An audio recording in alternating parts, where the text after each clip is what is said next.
जय हिंद। मेरे YouTube channel smart IQ platform पे आपका स्वागत है। आज हम लोग पढ़ेंगे सम्राट अशोक के बारे में। इससे पहले हम लोगों ने मौर्य वंश में चंद्रगुप्त मौर्य के बारे में पढ़ा, बिंदुसार के बारे में पढ़ा। अब इनके पुत्र सम्राट अशोक के बारे में पढ़ा जाएगा। ये तो बहुत ही इम्पोर्टेंट टॉपिक है, किसी भी एग्जाम के पॉइंट ऑफ व्यू से यहाँ से क्वेश्चन बहुत ज़्यादा पूछे जाते हैं, ठीक है। क्योंकि अपने सबसे भारत के जो महान सम्राटों में गिनती होती है तो सबसे पहला नाम किसका आता है? सम्राट अशोक का आता है। आइए स्टार्ट किया जाए। सबसे पहले हम लोग इनके परिचय से ही शुरू किया जाए। सम्राट अशोक के बारे में देखिए, इनके बारे में इनके नामों का उल्लेख मिलता है और क्या इन्हें किस अभिलेख में कहा गया है, और यहीं से क्वेश्चन सबसे अधिक आते हैं जो बराबर पूछे जाते हैं, ठीक है। तो देखिएगा, अशोक को उसके अभिलेखों में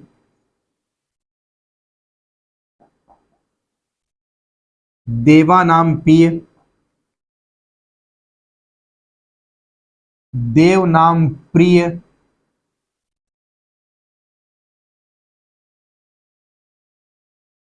देवानाम प्रियदर्शी,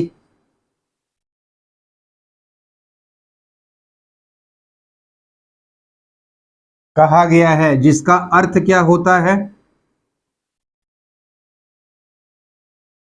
देखने में सुंदर या देवताओं का प्रिय। एक क्वेश्चन तो आपको यहां से बनेगा कि देवनाम प्रिय या देवानाम प्रियदर्शी, क्वेश्चन यूपीपीएससी से पूछा भी है कि किस सम्राट का ये नाम है, तो सम्राट अशोक, और उसका अर्थ क्या होता है? तो देखने में सुंदर या देवताओं का प्रिय। ये नाम अशोक के अभिलेखों में सभी जगह मिलता है, ठीक है। अब देखिए, दूसरे अभिलेख की बात की जाए तो जो भाब्रू अभिलेख है, ठीक है, इसमें अशोक का नाम प्रियदर्शी मिलता है। भाब्रू अभिलेख में उसे प्रियदर्शी कहा गया है, ठीक है। दूसरा, मौस्की अभिलेख, मैं आपको सब यही बताऊंगा कि इसका लोकेशन कहां पे, निश्चिंत रहिएगा, ठीक है। मौस्की अभिलेख में अशोक का नाम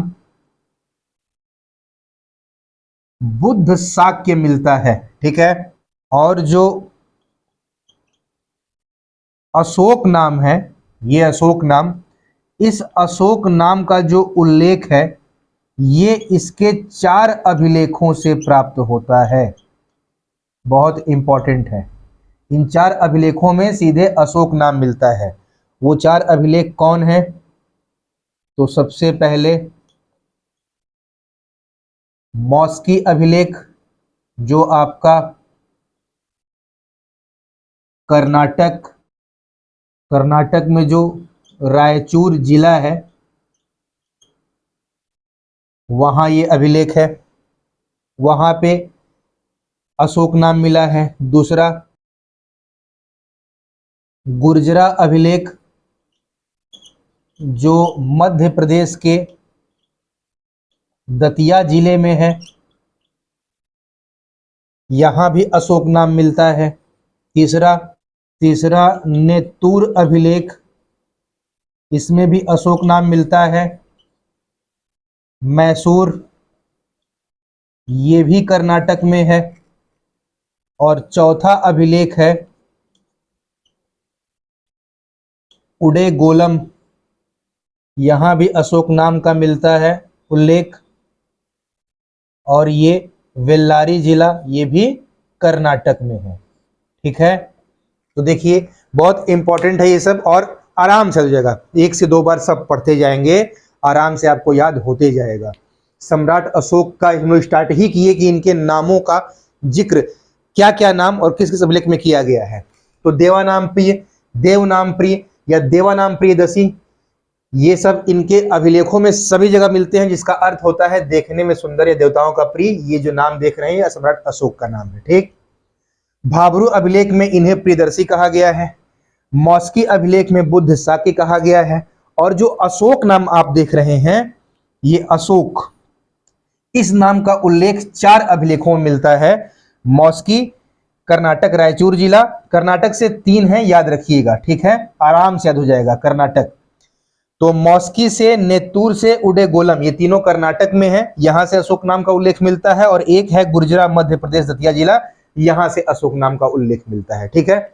आइए अब आगे बढ़ा जाए। रुद्रदामन नाम सुने होंगे, रुद्रदामन के जो जूनागढ़ अभिलेख है इनका, रुद्रदामन का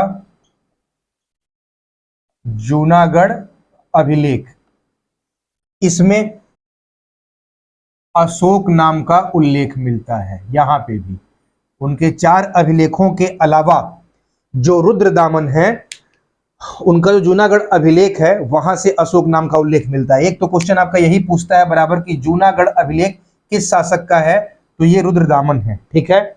और इनके जूनागढ़ अभिलेख में भी अशोक नाम का उल्लेख मिलता है, ठीक है। दूसरी बात किया जाए तो पुराणों में वायु पुराण का जिक्र आता है, जिसमें अशोक को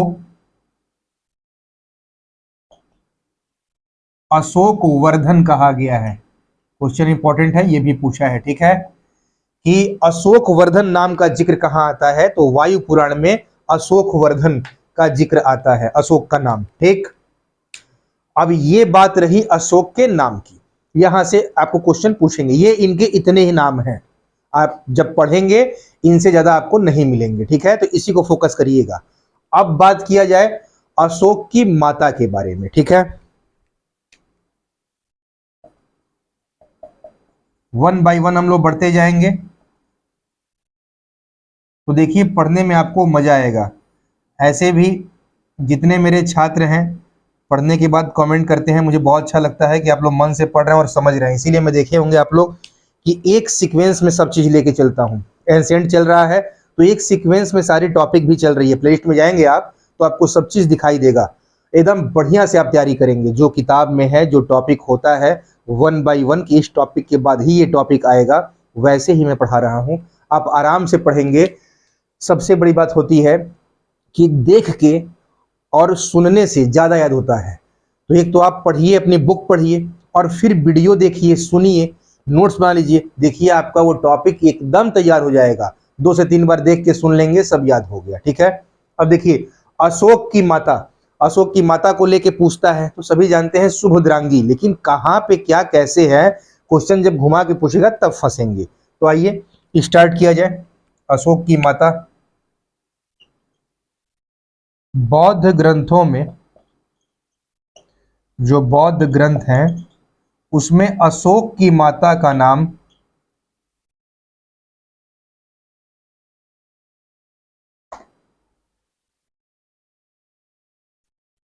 धम्मा मिलता है, ठीक है, याद रखिएगा, इंपॉर्टेंट है।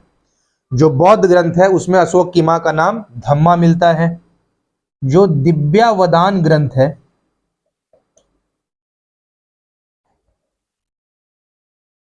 दिव्यावदान, इस ग्रंथ में अशोक की माता का नाम पासादिका मिलता है। देखते चलिए, सुभद्रांगी जान रहे थे ना, इतने नाम हैं सब, ठीक है। दिव्यावदान ग्रंथ है उसमें अशोक की माता का नाम पासादिका मिलता है, ठीक। अशोक अवदान माला ग्रंथ, अशोक अवदान माला ग्रंथ, इसमें अशोक की माता का नाम सुभद्रांगी मिलता है, ठीक है। इसमें अशोक की माता का नाम सुभद्रांगी मिलता है। फिर चौथे नंबर की बात की जाए, जो इतिहासकार स्मिथ हैं इनका ग्रंथ है अशोका। इस ग्रंथ में भी अशोक की माता का नाम सुभद्रांगी मिलता है, ठीक है। तो बात को समझ गए, इस ग्रंथ में भी अशोक की माता का नाम सुभद्रांगी मिलता है। तो बौद्ध ग्रंथ में धम्मा, दिव्यावदान ग्रंथ में पासादिका, अशोक अवदान माला ग्रंथ में सुभद्रांगी, और जो इतिहासकार स्मिथ है इनका भी ग्रंथ है अशोका, उसमें भी सुभद्रांगी। ये अशोक की माता का नाम का उल्लेख मिलता है, ठीक है। आप इसका स्क्रीनशॉट लीजिए, फिर हम अशोक की पत्नी पे आते हैं। आइए अब आगे बढ़ा जाए। अब अशोक की पत्नी के बारे में पढ़ा जाए। अशोक की कितनी पत्नियां थीं?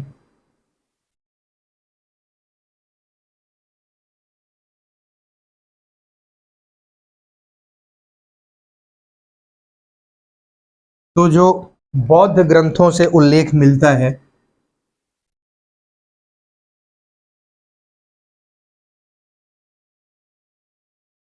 बौद्ध ग्रंथों में क्या उल्लेख मिलता है भाई? इनकी 4 पत्नियों का उल्लेख मिलता है। क्या?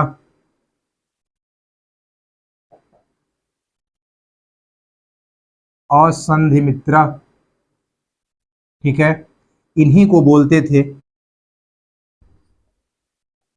असंघमित्रा। दोनों नाम एक ही हैं।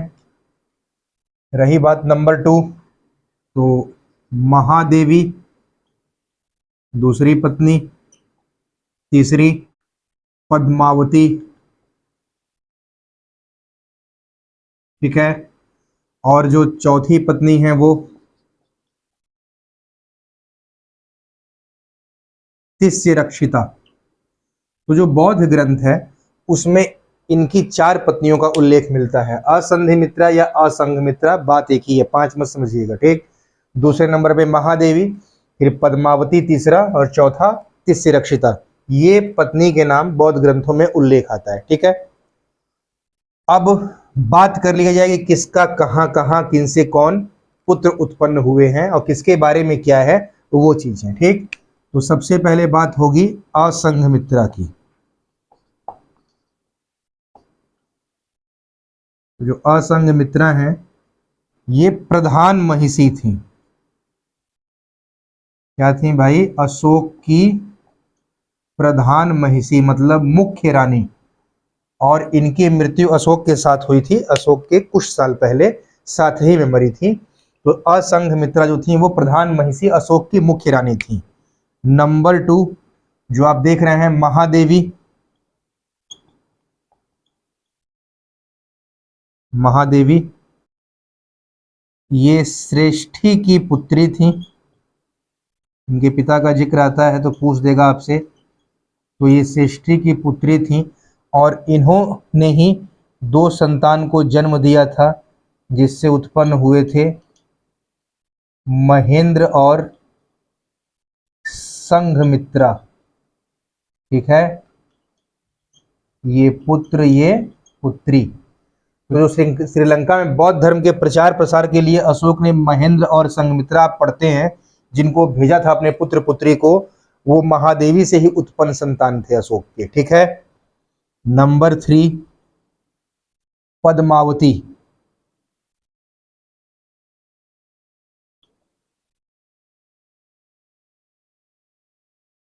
पद्मावती, इनसे जो उत्पन्न पुत्र था उसका नाम था कुणाल, ठीक है। तो पूछ देता है कि जो अशोक का पुत्र कुणाल है वो किस माता से जन्मा था तो पद्मावती से। और फिर जो चौथी हैं उनका नाम क्या है? तिस्यरक्षिता।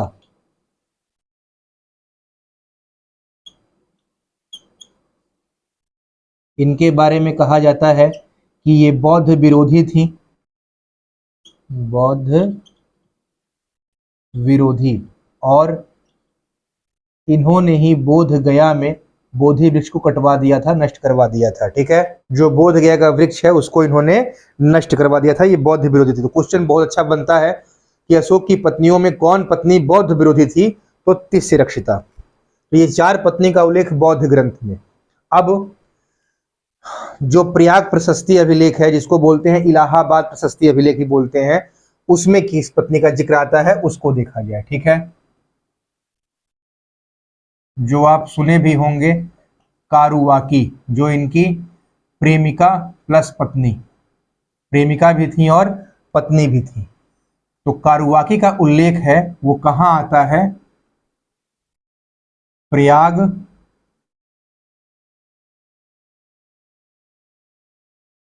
प्रशस्ति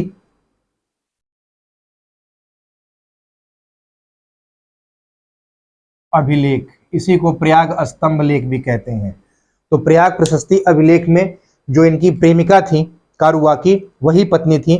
तो इस कारुवाकी का उल्लेख प्रयाग प्रशस्ति अभिलेख में आता है। और ये जो प्रयाग प्रशस्ति अभिलेख है अपने आप में इंपॉर्टेंट है, यहाँ से कई क्वेश्चन बनते हैं। ठीक है, एक तो आपसे पूछेगा प्रयाग प्रशस्ति अभिलेख कहाँ है, तो इलाहाबाद या प्रयागराज में है। कहाँ है भाई, तो ये प्रयागराज में है। इस अभिलेख को लिखने वाले कौन हैं, तो लेखक हैं हरिसेन, जो समुद्रगुप्त के दरबारी थे, इन्हीं के दरबार में रहते थे। कई क्वेश्चन बनने शुरू हुए। एक बात कि प्रयाग प्रशस्ति अभिलेख लिखा किसने, हरिसेन ने।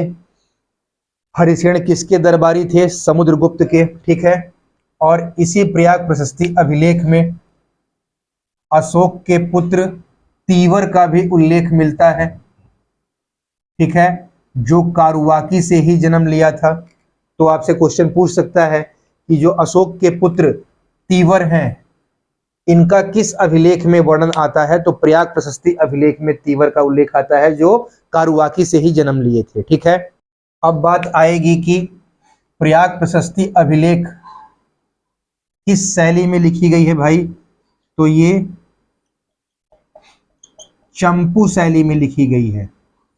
अब आप कहेंगे चंपू शैली क्या होता है, तो चंपू शैली वो होता है जो गद्य और पद्य दोनों में रचा गया हो, उसे चंपू शैली कहते हैं। ठीक है, तो आपका एक ये भी क्वेश्चन बनेगा कि चंपू शैली में लिखा अभिलेख तो प्रयाग प्रशस्ति अभिलेख है, हरिसेन द्वारा लिखा हुआ है, हरिसेन समुद्रगुप्त दरबारी थे।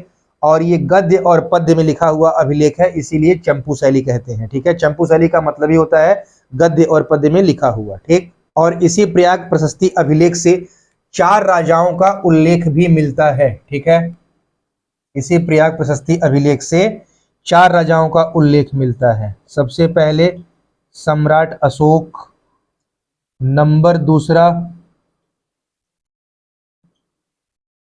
समुद्रगुप्त, और नंबर तीसरा अकबर, नंबर चौथा जहांगीर। तो ये अपने आप में बहुत इंपॉर्टेंट क्वेश्चन है कि सीधे 4 राजाओं का उल्लेख में से हमेशा पूछ देता है। ठीक है, कि सभी लोग को दिमाग में रहता है कि प्रयाग प्रशस्ति अभिलेख तो हरिसेन द्वारा लिखित समुद्रगुप्त के बारे में है, क्योंकि ये उन्हीं के दरबारी कवि थे। नहीं, इसमें अशोक का भी उल्लेख है, समुद्रगुप्त तो है ही, उसके बाद अकबर का भी है, जहांगीर का भी। ये क्वेश्चन पीसीएस में पूछा जा चुका है, तो याद रखिएगा, बहुत इंपॉर्टेंट है। ठीक है, तो ये तो बात रही अशोक की पत्नियों के बारे में। ठीक है, अब बात कर लीजिए अशोक की संतान के बारे में। स्क्रीनशॉट लीजिए, फिर हम आगे बढ़ते हैं। आइए अब आगे बढ़ा जाए, अशोक की संतान के बारे में पढ़ते हैं।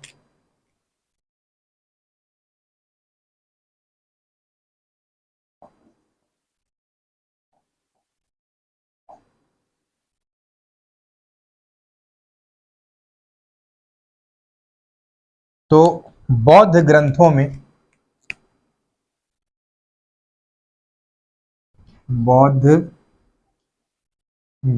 में अशोक की 2 पुत्रियों का उल्लेख मिलता है, संघमित्रा और चारुमती। ठीक है, बौद्ध ग्रंथों में 2 पुत्रियों का उल्लेख, संघमित्रा और चारुमती। फिर बौद्ध ग्रंथों में 2 पुत्रों का उल्लेख मिलता है, महेंद्र और कुणाल। ठीक है, फिर राजतरंगिणी जो ग्रंथ है, जो कल्हड़ द्वारा लिखित है। और ये राजतरंगिणी में क्या लिखे हैं, तो ये कश्मीर के इतिहास से संबंधित है। एक क्वेश्चन ये भी बन गया आपका, राजतरंगिणी किसके द्वारा लिखित है भाई, तो कल्हड़ के द्वारा, और इसमें क्या है तो कश्मीर का इतिहास है। तो इसी राज तरंगिणी में अशोक के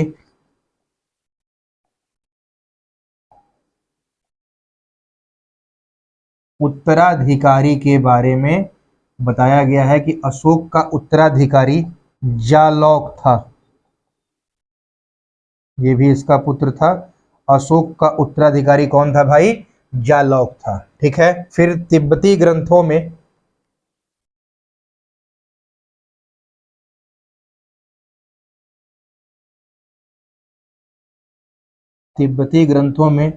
अशोक का उत्तराधिकारी कुस्तन को बताया गया है। ठीक है, इंपॉर्टेंट है। कुस्तन का अर्थ होता है जो उसकी पत्नी के तन का दूध पिया हो। ठीक, तो तिब्बती ग्रंथ ये कहते हैं कि अशोक का उत्तराधिकारी कुस्तन था। ठीक है, अशोक जीवित रहते ही उसे अपना उत्तराधिकारी बनाया था। तो ये तो रही बात अशोक के संतान की। ठीक है, तो ध्यान रखिएगा, इंपॉर्टेंट है। बौद्ध ग्रंथों में दो पुत्रियों का उल्लेख, संघमित्रा और चारुमती। बौद्ध ग्रंथों में दो पुत्रों का उल्लेख, महेंद्र और कुणाल। राज तरंगिणी जो कल्हड़ द्वारा लिखित है उसमें अशोक का उत्तराधिकारी जालौक को बताया गया है। और तिब्बती ग्रंथ कहते हैं कि जो कुस्तन है वो अशोक अपने जीवित रहते ही उसको अपना उत्तराधिकारी बनाया था। ठीक है, तो ये तो बात रही आपके अशोक की संतान की। अब बात किया जाए अशोक के राज्याभिषेक के बारे में। ठीक है, अशोक का राज्याभिषेक, यहां से बहुत अच्छे अच्छे क्वेश्चन बनते हैं अपने आप में, ये भी बहुत ही इंपॉर्टेंट है, बहुत कुछ जानने को आपको मिलेगा। तो सबसे पहली बात कि अशोक गद्दी पर कब बैठा। ठीक है, तो जो अशोक है, सम्राट अशोक भाई, ये 273 बीसी मतलब ईसा पूर्व में गद्दी पर बैठे। ठीक है, 273 ईसा पूर्व में अशोक गद्दी पर बैठा। उसके बाद जो राज्याभिषेक है इनका, गद्दी पे बैठने के 4 वर्ष बाद मतलब 269 बीसी या ईसा पूर्व में हो सका। ठीक है, अशोक गद्दी बैठ गए 273 ईसा पूर्व में ही, लेकिन देखिए राज्याभिषेक कब हो रहा है? 4 वर्ष बाद 269 ईसा पूर्व, क्योंकि गृह युद्ध में ही ये रत थे, अपने घर में ही लड़ाई हो रही थी उत्तराधिकार को लेके, इसलिए इनके राज्याभिषेक में 4 वर्ष का समय लग गया। ठीक है, आगे देखिए, बौद्ध ग्रंथ में ये जिक्र आता है, बौद्ध ग्रंथ जो दीपवंश है, दीपवंश और महावंश दो हैं। तो दीपवंश क्या कहता है? बौद्ध ग्रंथ का जो दीपवंश है वो क्या कह रहा है कि अशोक ने अपने 99 भाइयों को मारकर, यानी भाइयों की हत्या करके, 99 भाइयों की हत्या करके गद्दी प्राप्त की थी। ठीक है, बौद्ध ग्रंथ दीपवंश कह रहा है कि अशोक ने अपने 99 भाइयों की हत्या करके गद्दी प्राप्त की। ठीक है, फिर इस उत्तराधिकार युद्ध का वर्णन कई ग्रंथों में देखने को मिलता है। जो उत्तराधिकार युद्ध का जो वर्णन है वो कहाँ कहाँ मिलता है भाई? तो जो बौद्ध ग्रंथ हैं, महावंश, बौद्ध ग्रंथ, दीपवंश, फिर दिव्यावदान,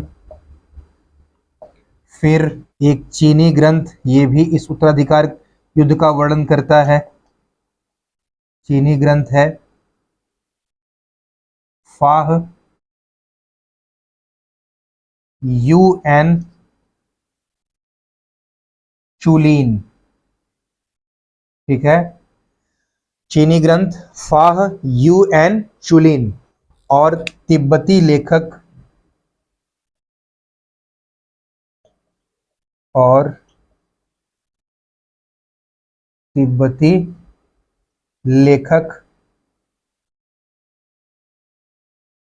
तारानाथ ने भी इस उत्तराधिकार युद्ध का वर्णन किया है। ठीक है, तो जो अशोक के उत्तराधिकार युद्ध का वर्णन है वो महावंश, दीपवंश, दिव्यावदान, चीनी ग्रंथ, फाह यू एन चुलिन और तिब्बती लेखक तारानाथ ने भी किया है। ठीक है, फिर बौद्ध ग्रंथों में ही उल्लेख मिलता है, बौद्ध ग्रंथों में ही उल्लेख मिलता है कि अशोक ने राधा गुप्त की सहायता से, अशोक ने राधा गुप्त की सहायता से अपने बड़े और सौतेले भाई सुसीम को हटाकर गद्दी प्राप्त की थी। ठीक है, तो इसका भी जिक्र आता है बौद्ध ग्रंथों में कि अशोक ने राधा गुप्त की सहायता से अपने बड़े और सौतेले भाई सुसीम को हटाकर गद्दी प्राप्त की। ठीक, परंतु ये बातें पूर्णतः सत्य प्रतीत नहीं होती, क्योंकि अशोक का जो 5वां शिलालेख है, इंपॉर्टेंट है, इसको भी लिख लीजिएगा। अशोक के 5वें शिलालेख में, जो अशोक का 5वां शिलालेख है, उसमें उसके जीवित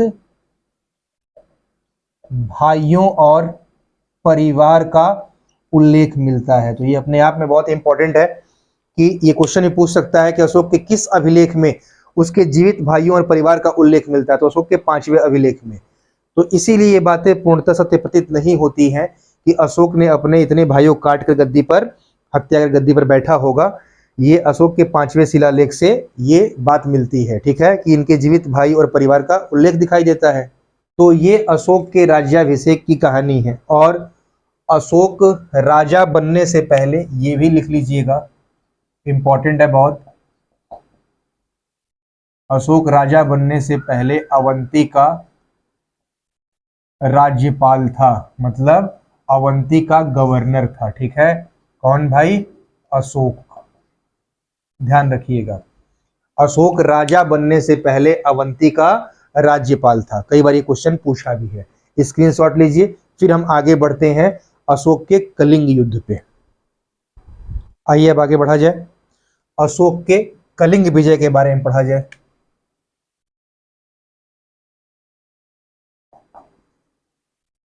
इसको आप अशोक का राज्य विस्तार भी कह सकते हैं, या इसी को आप कहिए कलिंग विजय।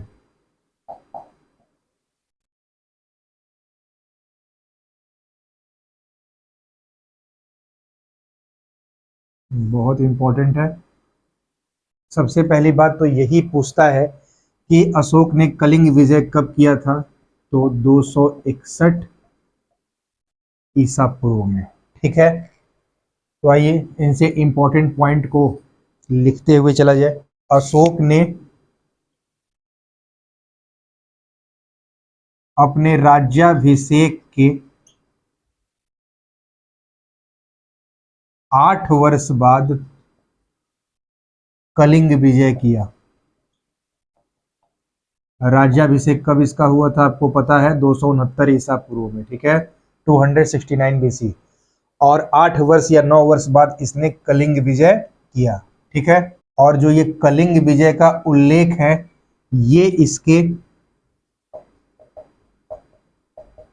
13वें शिलालेख में मिलता है। इंपॉर्टेंट लाइन ये है आपकी। ठीक है, कि जो अशोक का कलिंग विजय है, या अशोक ने कलिंग विजय कब किया, कलिंग पर आक्रमण, तो 261 ईसा पूर्व में। ठीक है, अपने राज्याभिषेक के 8 वर्ष बाद, ये भी पूछता है।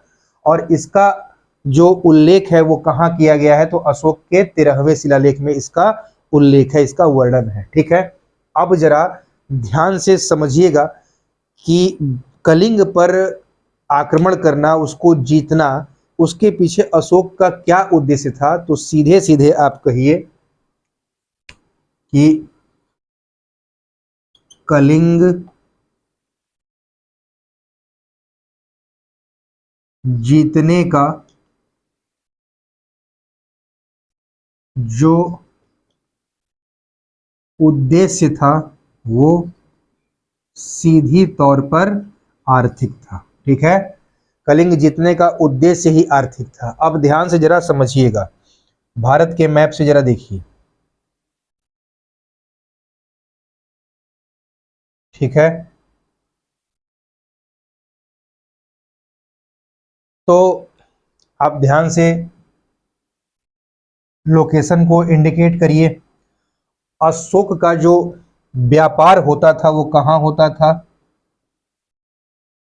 दक्षिण पूर्व एशिया से। दक्षिण पूर्व एशिया वही कंट्री जावा, सुमात्रा और इंडोनेशिया। ठीक है, और इसी दक्षिण पूर्व एशिया को क्या बोलते हैं? उस समय मसालों का देश बोलते थे, मतलब स्पाइस लैंड।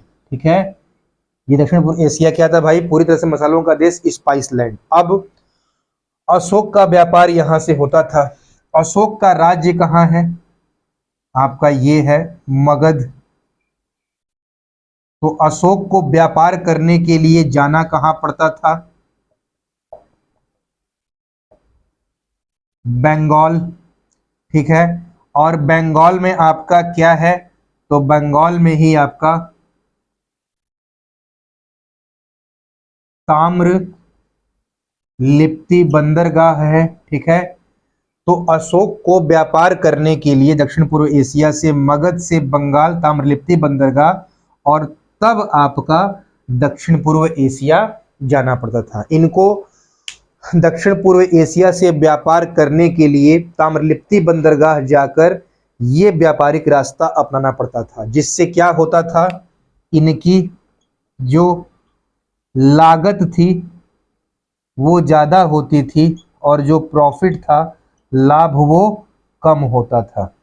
ठीक है, इसलिए व्यापारिक लाभ के उद्देश्य से अशोक ने क्या किया? सीधे उड़ीसा को जीता, वही कलिंग था। ये आपका उड़ीसा है, तो अशोक ने उड़ीसा को जीता।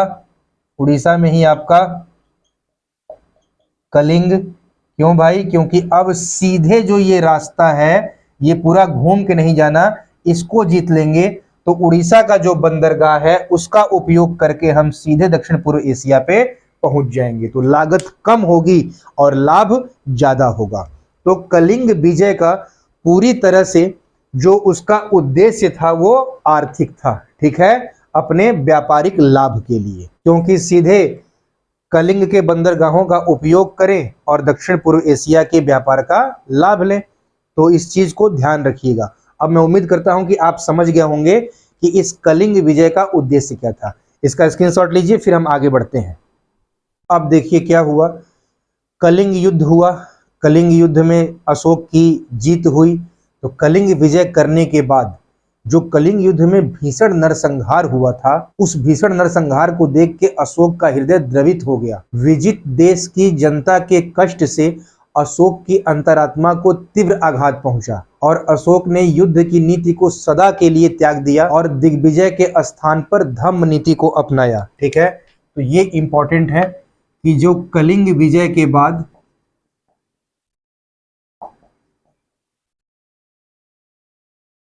अशोक ने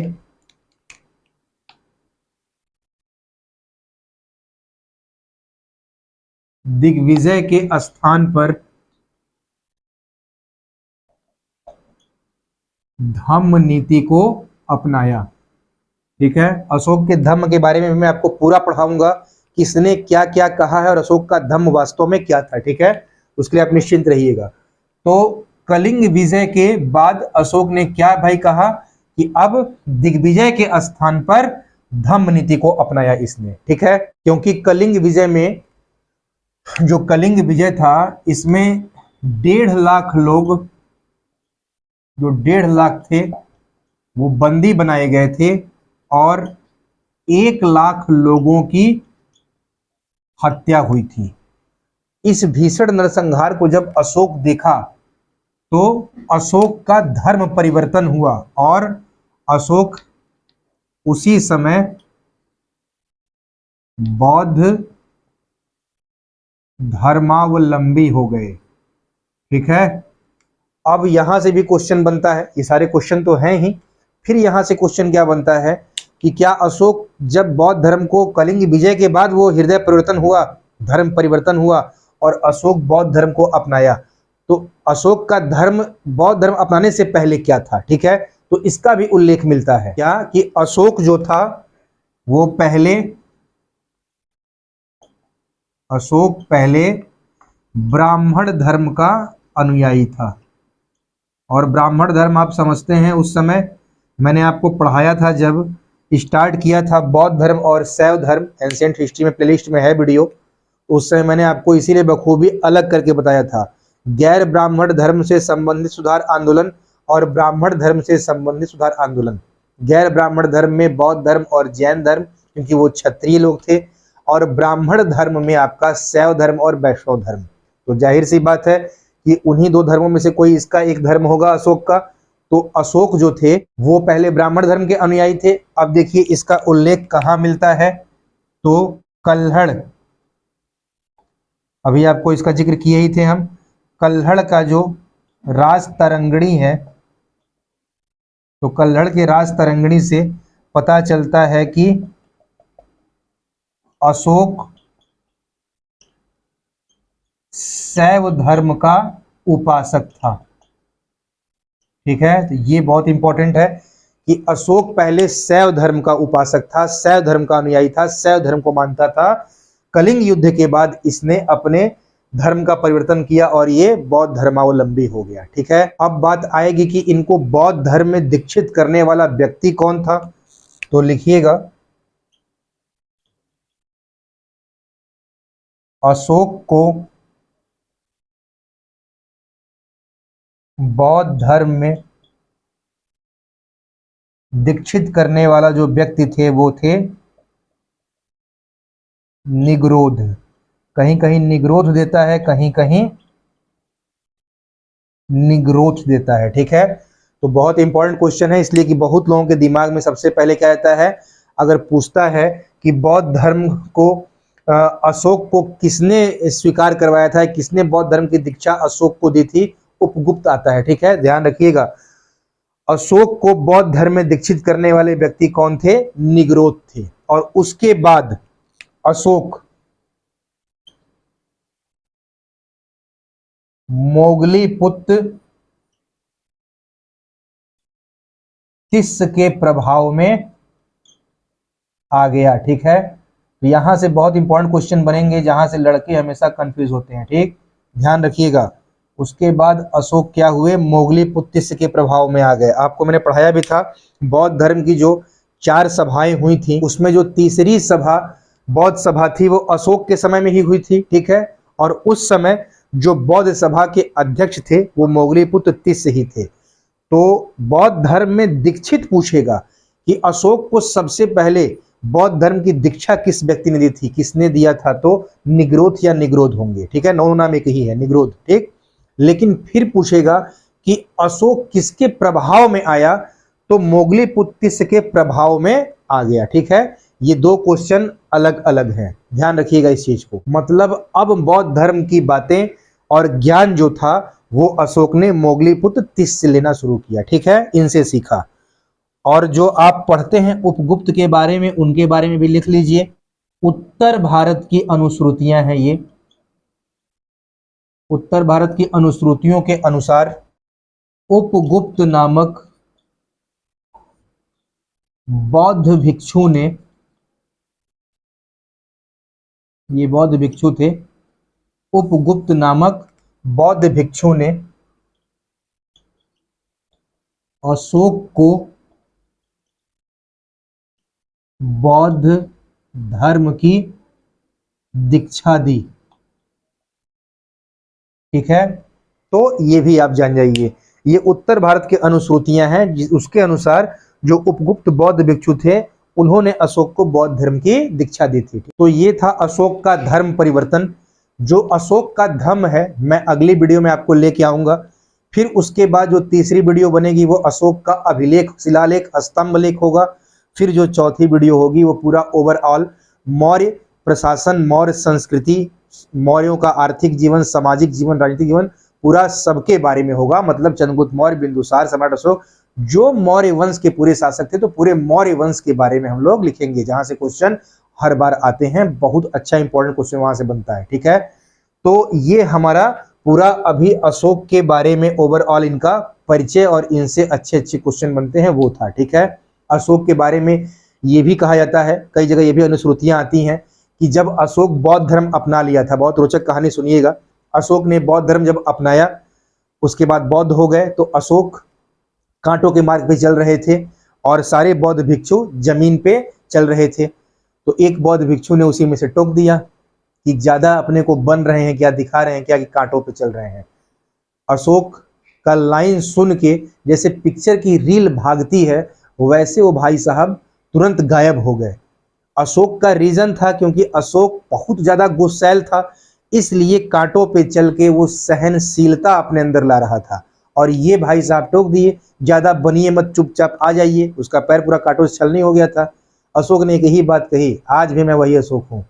मतलब हाथ में अगर तलवार रहता, तुम्हारी मुंडी कब धड़ से अलग हो जाती तुमको पता नहीं चलता। इसीलिए जिस एक लाइन अशोक बोला, आज भी मैं वही अशोक हूं, भाई साहब एकदम गायब हो गए।